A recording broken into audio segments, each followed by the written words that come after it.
Right, so I've recently gotten into gardening.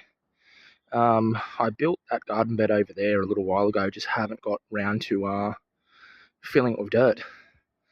And then I bought a small little greenhouse from eBay, and within probably a day and a half, the wind ripped the crap out of the cover.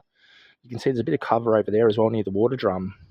But yeah, it just completely ripped it apart.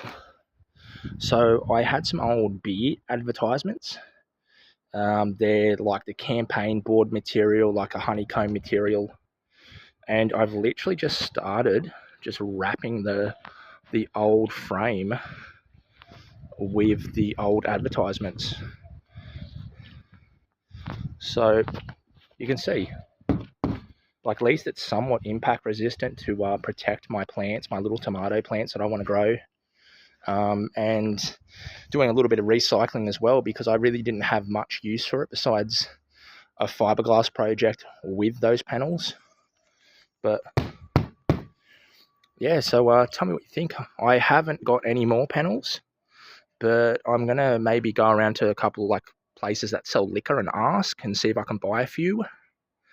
But I reckon it's going to be a really cool little project. I'll probably end up maybe putting a little PVC gutter on it. Probably maybe a little fan in there, help ventilation when it does get really, really hot here in summer. So yeah, I'm really happy with how it's turned out. I mean, because I was actually going to just almost toss the frame or keep the frame and maybe buy something. But for now, I think this thing will work out pretty nice.